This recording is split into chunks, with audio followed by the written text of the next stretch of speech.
பிரிண்டவுட்ஸ் நேயர்களுக்கு வணக்கம். பாமகல அதிகார மோதல், ஆளுகை மோதல் உச்சபட்சத்துல இருக்கும்போது, வன்னியர் சங்கம் ஒரு ஸ்பெஷல் மீட்டிங்க வந்து என்ன பண்ணியிருக்காங்க, கூட்டியிருக்காங்க. இதுல என்ன அப்படின்னு பார்த்தீங்கன்னா, எல்லா வன்னியர் சங்க மாவட்ட தலைவர்கள், செயலாளர்கள், பொதுச் செயலாளர்கள், மூத்த தலைவர்கள் எல்லாருக்கும் அழைப்பு கொடுக்கப்பட்டிருக்கு. இந்த அழைப்பு எதுக்காக, ஏன் அப்படின்னு சொல்லிட்டு அலசி ஆராய்ஞ்சோம்னா, இதுல வந்து பாத்தீங்கன்னா பாமகல அப்பா பையன் அப்படின்ற ஒரு சண்டை போயிட்டு இருக்கு.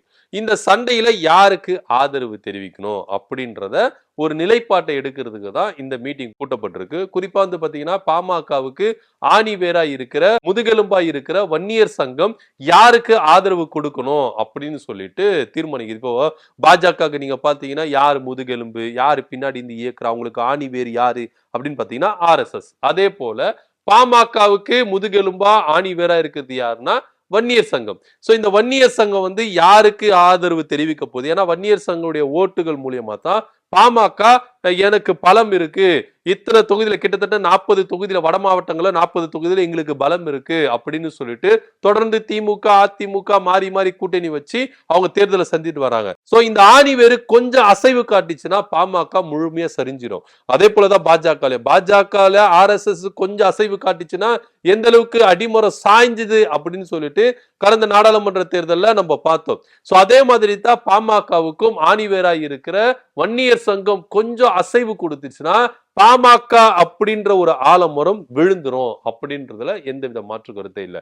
சோ இப்படி வந்து பாத்தீங்கன்னா பாமகல அன்புமணி அவர்களுக்கும் ராமதாஸ் அவர்களுக்கும் அதிகார மோதல் ஏற்பட்டிருக்கு. என்ன அப்படின்னு பாத்தீங்கன்னா, இவங்க என்னதான் ஒற்றுமையா இருக்கிறேன், கட்சிக்குள்ள சலசலப்பு இல்ல, சர்ச்சைகள் இல்ல, அதிகார மோதல் இல்ல, கருத்து மோதல் இல்ல அப்படின்னு வெளிப்படையா சொன்னாலும் உள்ளுக்குள்ள பிரச்சனைகள் போயிட்டு தான் இருக்குது அப்படின்னு சொல்லிட்டு சமீபத்துல ஜி.கே. மணி அவர்கள் என்ன பண்றாரு, உறுதிப்படுத்துறாரு. இங்க பாருங்க, எங்களுக்குள்ள பிரச்சனை இருக்குது, நான் இல்லெல்லாம் சொல்ல வரல, நான் பொய்யெல்லாம் சொல்லல, ரெண்டு பேருக்கும் சில பல கருத்து வேறுபாடு எல்லாம் இருக்கு, ஆனா இது வந்து சுமூகமா கூடிய விரைவில் உடன்பாடு ஏற்படும், அதுல எந்த வித மாற்று கருத்து இல்லை அப்படின்னு சொல்லிட்டு போயிட்டாரு.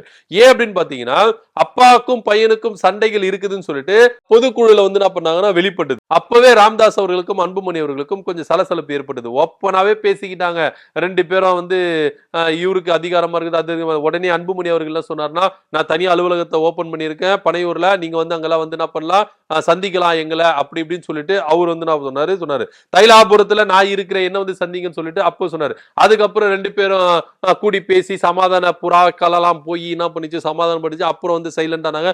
திடீர்னு வந்து என்ன பண்ணாருன்னா ஒரு பிரஸ் மீட் அனௌன்ஸ் பண்ணி, நான் தான் தலைவர், நான் தான் நிறுவனர், அன்புமணி செயல் தலைவர் அப்படின்னு சொல்ல ஆரம்பிச்சார். அப்பவே ரொம்ப பரபரப்பா பேசப்பட்டது. அதுக்கப்புறம் வன்னியர் சங்க மாநாடு நடந்தது, 12 வருஷத்துக்கு அப்புறம் நடந்தது. இதுல எந்தவித சலசலப்பை ஏற்படுத்தக்கூடாது அப்படின்னு சொல்லிட்டு எல்லாருமே 12 வருஷத்துக்கு அப்புறம் இந்த மாநாடு நடக்குது, அதனால எல்லாருடைய பங்களிப்பு இருக்கணும்னு சொல்லிட்டு எல்லாருக்கும் அழைப்பு விடப்பட்டது.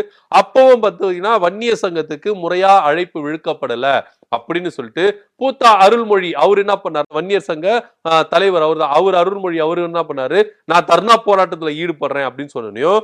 அன்புமணி அவர்கள் அவரை சமரசம் பண்ணணும் அப்படின்னு சொல்லிட்டு ஒரு சில தலைவர்கள் மூலமா அவர்களுக்கு அழைப்பு விடுத்தப்பட்டு அங்கேயே அவர் ஆஃப் பண்ணப்பட்டார். சோ அப்பவே அருள்மொழிக்கும் அன்புமணி அவர்களுக்கும் கொஞ்சம் சலசலப்பு இருக்குது அப்படின்னு சொல்லிட்டு பேசப்பட்டது. ஆனா வன்னியர் சங்க மாநாட்டுல இவங்க ராமதாஸ் அவர்களும் அன்புமணி அவர்களும் பேசிக்கொண்டது, இவருடைய தன்மையை பத்தி பேசுறாரு, இவருடைய தன்மையை பத்தி பேசுறாரு. ரெண்டு பேருமே பேசுறாங்களே கண்டி, வன்னியர் சங்கங்களுக்கு நீங்க என்ன பண்ண போறீங்க, வன்னியர் சங்க மக்களுக்கு நீங்க என்ன பண்ண போறீங்க அப்படின்னு பேசுறாங்கன்னா இல்லவே இல்ல. பாமகக்குள்ள பாத்தீங்கன்னா நிறைய கருத்து மோதல் இருக்கு, சர்ச்சைகள் இருக்கு. இதெல்லாம் வந்து நம்ம வந்து என்ன பண்ண முடியாது, விவரிச்சு சொல்ல முடியவே முடியாது. ஏன்னா அந்த அளவுக்கு வந்து இருக்குது. இதன் மத்தியில இப்போ இந்த பிரச்சனை உச்ச கட்டத்துல வந்திருக்கு. ஏன்னா மாவட்ட செயலாளர்கள் தலைவர்கள் கூட்டத்தை ஐயா ராமதாஸ் அவர்கள் கூட்டுறாரு. கூட்டின உடனே பாத்தீங்கன்னா கிட்டத்தட்ட 15 பேர் தான் வந்து கலந்துக்கிறாங்க. 220 பேர் கலந்து கொள்ள வேண்டிய அந்த மீட்டிங்ல கிட்டத்தட்ட 15 பேர் தான் வந்து கலந்துக்கிறாங்க. அதிலே வந்து ராமதாஸ் அவர்கள் என்ன பண்றாரு, சோர்வடைகிறாரு. உடனே சொல்றாரு, 50 தொகுதியில படுத்து எப்படி ஜெயிக்கணும் அப்படின்ற வித்தையை கத்து குத்தேன் அப்படின்னு சொல்லிட்டு ஐயா ராமதாஸ் அவர்கள் சொல்றாரு. உடனே அன்புமணி அவர்களும் கலந்து கொள்ள, ஏன் அப்படின்னு பாத்தீங்கன்னா அன்புமணி அவர்கள் கால் பண்ணி யாருமே போகக்கூடாது அப்படின்னு கட்டளை போட்டதாகவும் தகவல் இருக்குது. சோ அதன் மத்தியில் அன்புமணியுடைய பேச்சு வந்து நிறைய பேர் கேட்கறதுனால இங்க வந்து பாத்தீங்கன்னா அன்புமணி அவர்களுக்கு தான் பவர் பவர் இருக்குது அப்படின்னு சொல்லிட்டு 2வது நாள் ஒரு மீட்டிங் வைக்கிறாரு. அதுல அன்புமணி போகல, நிறைய பேர் போய் கலந்துக்கல. சோ இதெல்லாமே ராமதாஸ் அவர்கள் வந்து என்ன பண்றாரு, உற்று நோக்கி பார்த்துட்டு இருக்காரு. என்ன விஷயமா இருக்கும். சோ அன்புமணி அவர்கள் இப்பவே குரூப்பிசம் சேர்த்து என்ன ஓரம் கட்டுறதுக்கு இப்பவே தயாராயிட்டாரு அப்படின்ற ஒரு முடிவுக்கு ராமதாஸ் ஐயா வந்துட்டாரு. இதை உறுதிப்படுத்துற விதமா பாமக நிர்வாகிகள், அதாவது அன்புமணியோட அனுதாபிப்புகள் எல்லாம் என்ன பண்றாங்கன்னா, ஐயா ராமதாஸ் அவர்களுக்கு ஒரு கடிதத்தை போடுறாங்க. ஐயா உங்களுக்கு வயசாயிருச்சு, நீங்க ஒதுங்குங்க. அன்புமணி அண்ணா வந்து என்ன பண்றாரு, இளைஞர்களை வழிநடத்துறாரு.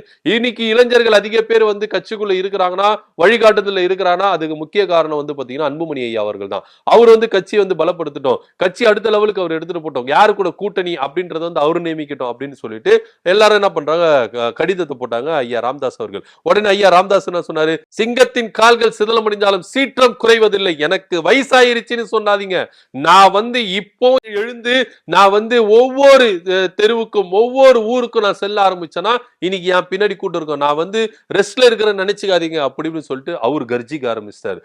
ஏன்னா கூட்டணி வந்து திமுக கூட கூட்டணி வைக்கணும்னு சொல்லிட்டு ஐயா ராமதாஸ் அவர்களுக்கு ரொம்ப ரொம்ப விருப்பம். பாஜக கூட்டணியில இருக்கணும்னு சொல்லிட்டு ஐயா அன்புமணி அவர்களுக்கு விருப்பம். ஏன்னா அன்புமணி மேல நிறைய கத்திகள் தொங்கப்பட்டிருக்கு. இடி, வருமான வரித்துறை, சிபிஐ போன்ற வழக்குகள் அவர் மேல இருக்குது. சோ அதனால வந்து பாத்தீங்கன்னா பாஜக கூட்டணியிலிருந்து வெளியே வந்தாருன்னா அடுத்து அவர் மேல வந்து விசாரணை வந்து பாயும்.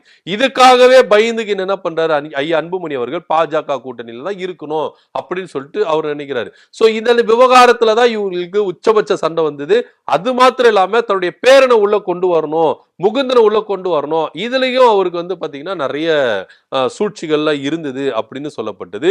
இப்போ வன்னியர் சங்க மாநாடு கூட்டியிருக்காங்க. யாரு வந்து யாருக்கு அதிகாரம் கொடுக்கிறது, வன்னியர் சங்கம் வந்து யாருக்கு சப்போர்ட் பண்ணணும். ஏன்னா ஐயா ராமதாஸ் அவர்களை ஓரங்கட்டுறதுக்கு அன்புமணி அவர்கள் முன் வந்துட்டாரு. இப்போ அன்புமணியா ராமதாஸா அப்படி போச்சு. ராமதாஸ் விசஸ் அன்புமணி அப்படின்ற ரேஞ்சுக்கு ஆயிருச்சு. ஏன்னா பாமகல அந்த அளவுக்கு வந்து பாத்தீங்கன்னா கருத்து மோதல், அதிகார மோதல், ஆளுகை மோதல் வெடிச்சிருச்சு, ஓப்பனாவே வெடிச்சிருச்சு அப்படின்னு சொல்றாங்க.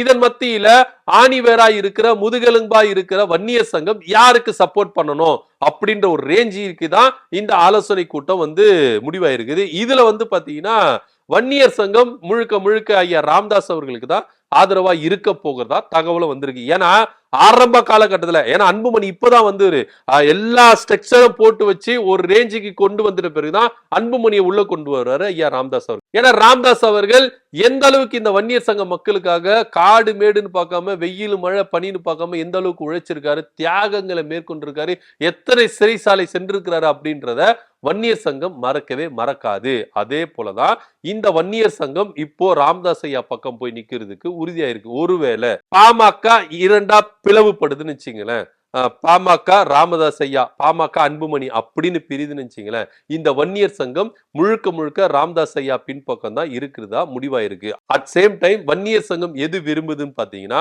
2 பேரும் ஒன்னா இருந்தாதான் பலம் அதிகம். 2 பேரும் பிரிஞ்சு போயிட்டீங்கன்னா இங்க பலம் நம்மளுக்கு குறைவா இருக்கும், நம்ம இன்னும் அதல பாதாளத்துக்கு தான் போயிருவோம் அப்படின்னு சொல்லிட்டு தான் வன்னியர் சங்கம் இருக்குது. சோ கூடிய விரைவில் வன்னியர் சங்கம் வந்து பாத்தீங்கன்னா ஒண்ணு ஐயா ராமதாஸ் அவர்களுக்கு ஆதரவா போறதுக்கு வாய்ப்பு இருக்கு. ஏன்னா வன்னியர் சங்க மாநில தலைவர் அருள்மொழி அவர்களுக்கும் அன்புமணி அவர்களுக்கும் சில உரசல்கள் இருக்குது அப்படின்னு தகவலும் வெளியே வருது.